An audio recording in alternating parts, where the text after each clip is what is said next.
यह तस्वीरें महाकुंभ में हुई योगी कैबिनेट की बैठक की हैं। आपको बताएंगे कि योगी कैबिनेट की बैठक में किन किन मुद्दों पर चर्चा हुई और क्या क्या फैसले यूपी के विकास को लेकर हुए। आपको एक एक पूरी कहानी विस्तार से बताते हैं। बाकायदा सीएम योगी आदित्यनाथ ने कैबिनेट मीटिंग के बाद प्रेस कॉन्फ्रेंस कर इस बात की जानकारी दी कि मीटिंग में किन किन बातों पर चर्चा हुई है। यूपी सरकार के सभी 54 मंत्रियों को वहां बैठक के लिए बुलाया गया था। आपको शायद यह पता हो कि इससे पहले साल 2019 में भी महाकुंभ मेले के दौरान सीएम योगी ने पूरे मंत्रिमंडल के साथ गंगा स्नान किया था और इस बार भी बैठक के बाद यही प्लान रखा गया। खास बात यह थी कि यह बैठक अरल में रखी गई थी, क्योंकि मेला प्राधिकरण क्षेत्र में अगर यह बैठक रखी जाती तो फिर वीआईपी मूवमेंट के कारण श्रद्धालुओं को परेशानी हो सकती थी। सीएम योगी ने बैठक के बाद यह बाकायदा बताया कि प्रयागराज के पूरे क्षेत्र के समावेशी विकास किया जाएगा। पीएम मोदी के विजन के आधार पर हम पूरे क्षेत्र का विकास करेंगे। प्रयागराज और चित्रकूट को मिलाकर एक डेवलपमेंट रीजन तैयार किए जाने की चर्चा हुई। इसके बाद गंगा एक्सप्रेसवे का एक्सटेंशन गंगा एक्सप्रेसवे से प्रयागराज से मिर्जापुर से भदोही होते हुए संत रविदास नगर, काशी, चंदौली और गाजीपुर में पूर्वांचल एक्सप्रेसवे के साथ जोड़ने पर फैसला हुआ।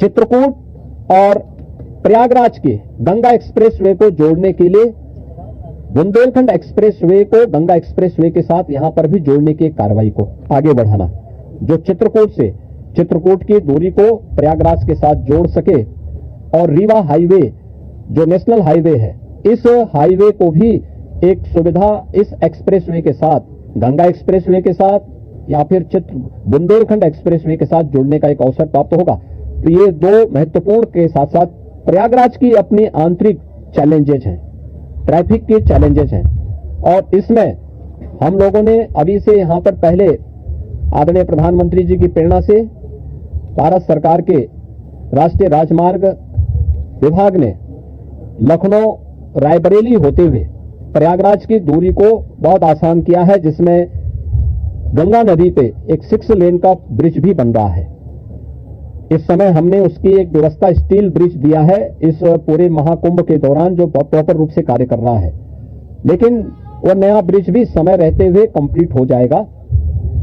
ऐसे ही अन्य कनेक्टिविटी के लिए यहां से मिर्जापुर, जौनपुर, वाराणसी, आजमगढ़, गोरखपुर की कनेक्टिविटी को बनाए रखने के लिए यहां पर जो मांग हो रही थी, प्रयागराज शहर की तरफ से सलौरी और हेतापट्टी के बीच में, झूसी के बीच में इस पूरे ब्रिज को बनाने की कार्रवाई को, 4 लेन के एक ब्रिज को सरकार इसको बनाएगी। दूसरा, रीवा की तरफ से और जो आपके अरेल की ओर से जो यहां पे प्रेशर है यमुना जी के ब्रिज पे, सिग्नेचर ब्रिज आज से 20 साल पहले बनकर के तैयार हुआ था। आज यहां पर उसकी दृष्टि बहुत महत्वपूर्ण आवश्यकता यहां पर है कि उसके पैरेलल एक नया ब्रिज बने। तो सिग्नेचर ब्रिज के पैरेलल यमुना जी में भी एक नए ब्रिज को हम अपनी सहमति, कैबिनेट ने अपनी सहमति दी है।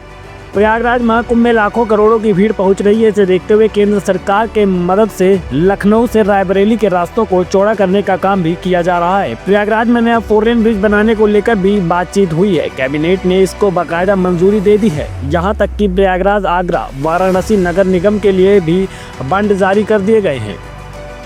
चित्रकूट से प्रयागराज के हिस्से के बुंदेलखंड एक्सप्रेसवे को गंगा एक्सप्रेसवे से जोड़ने पर भी काम किया जाएगा। ये वो फैसले हैं जो महाकुंभ में मीटिंग में लिए गए।